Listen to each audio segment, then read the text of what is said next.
Hello, I'm Stephan Schwartz, and it's my pleasure to welcome you to Schwartz Report. Over the last several weeks, as I have been doing the daily Schwartz Report that many of you subscribe to and are familiar with, I've been noticing in the media and in the academic media particularly, increasing reports about the unhappiness of Americans. Unhappiness generally across the world. You remember last week I did a podcast on the precognition, which is shaping our culture. But in any case, I noticed that there was an awful lot of unhappiness. So I thought I needed to dig into this more, and I have. And as you can see, the U.S. ranked 23rd in the 2024 World Happiness Report. We had dropped 8 spots from 2023.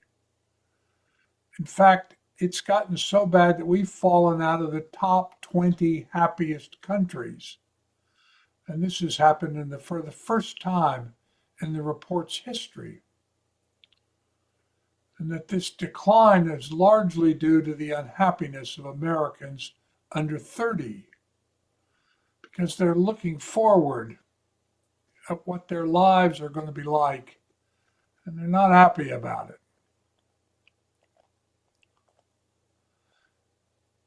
People say that they are stressed, 42%. They're irritable, 37%. They feel fatigued all the time, 34%. They have headaches, 33%. And they feel worried or paranoid, 31%. All of this is combining to make us a society which is not very happy. And as I say, this is not just in the United States. You can see these same kind of numbers all over the world. Not every country. It's interesting, those countries which are really focused on well-being, like the Scandinavian countries, they have much higher sense of happiness, sense of well-being than we do in America. And I think that's important. Now, when I kept working at this, one of the things that stood out for me was that there were 5 factors that didn't produce happiness. Harvard University did a very complicated and extensive study looking at this issue of happiness, because they too saw the World Happiness Report that I was just describing, and they found that there were 5 factors that don't produce happiness, and they're not at all what you thought or what I thought. And those 5 factors are money, material things, youth, physical attractiveness, or children. Now, that's not at all what I would have thought. But those factors of themselves don't seem to produce happiness, based on, again, the objectively verifiable research. But I also found something that good news.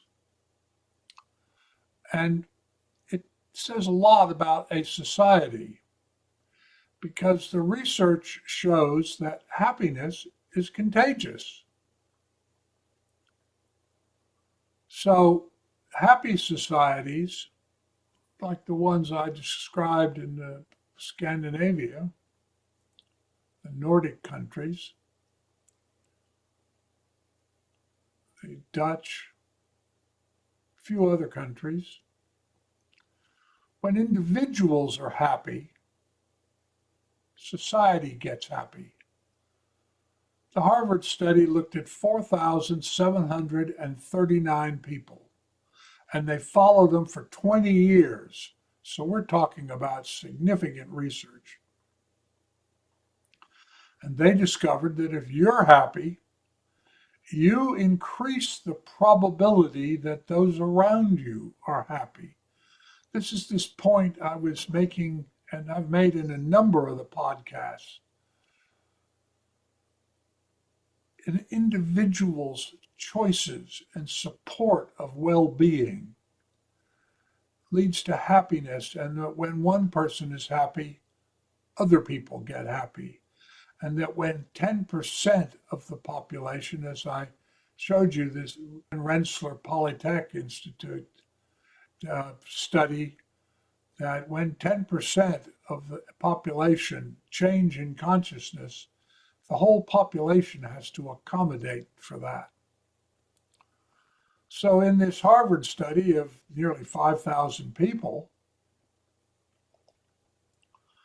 what they discovered was that this individual happiness effect is so strong that it extends to the third degree of separation. So it's not just you and, say, your wife or your best friend or your worker, somebody that you work with.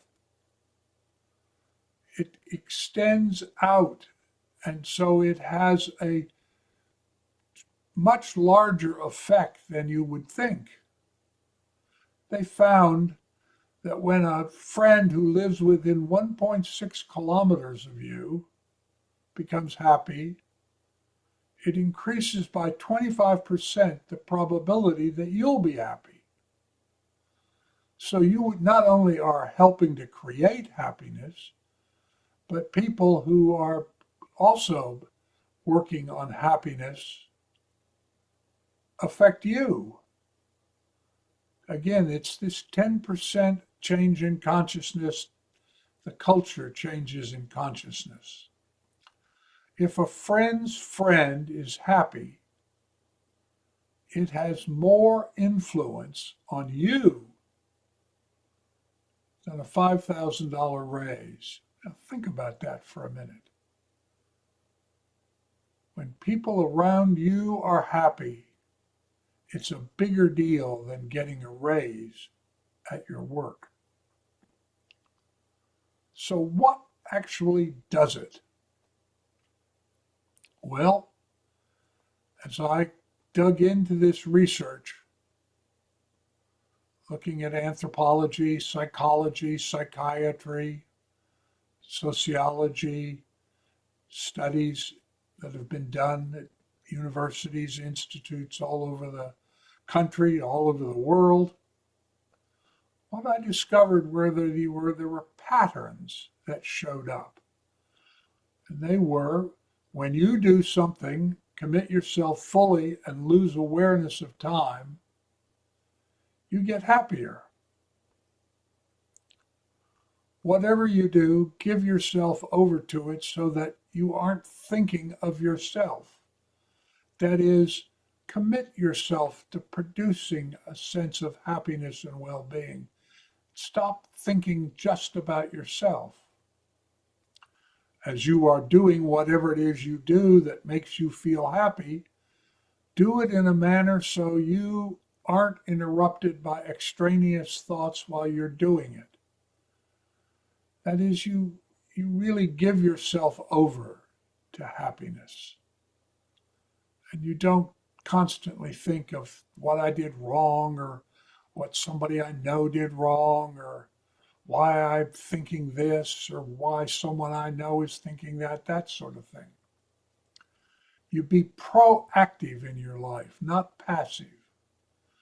And although the work may be hard and demanding, work at it effortlessly because you believe in what you are doing. So you pick things which you know foster well-being. And I've talked to you about the quotidian choice, that every day you have choices to make in everything you do, the things you buy, the stores you go into, the people you hang out with, all of this. You make choices that are compassionate and life affirming and fostering of well being as you understand it. There's no fixed way it has to be done.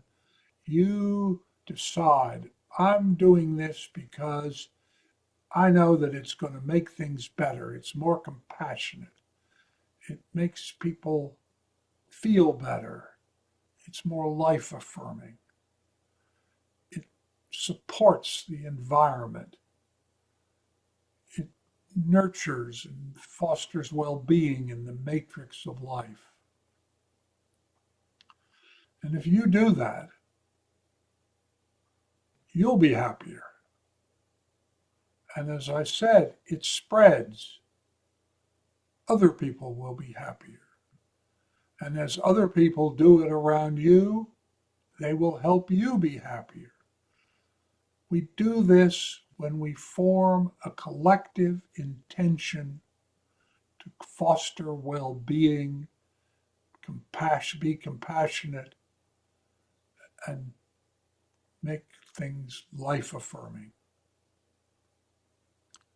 So as we think about the election that's coming up, who are the people who are running, who are fostering well-being, who are talking about making the future better, who are doing and promising things that they will do as politicians that will foster well-being?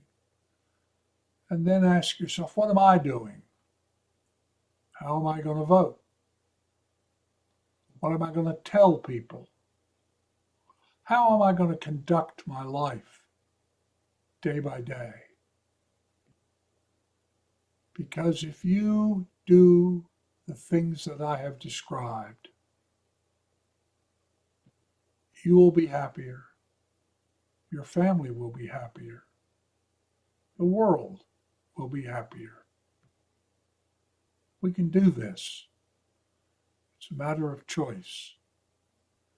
It's a matter of committing to fostering well-being in every way we can.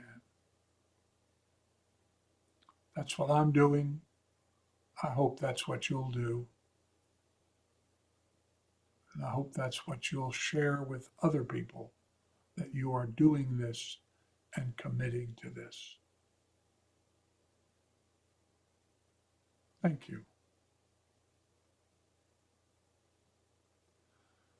Now, let me also say something about the podcast.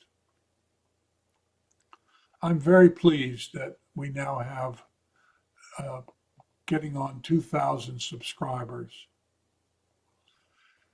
But I'm going to take a break for a couple of weeks because I've got to figure out a better way to do this. It's too expensive to do this podcast every week. I need to figure out another way how to do it. I think what I'm going to do is make it a subscriber podcast and charge some modest little bit of money that'll cover the expenses of doing this. And in return for becoming a subscriber and making that commitment, I'll give you access to one of my books, both the novels and the nonfiction books. I'm trying to figure out how to do this so that I can keep doing it, and yet it isn't so financially draining. So I hope you'll think about that. If you're a subscriber already, think about making a little commitment. Not much, but a little bit.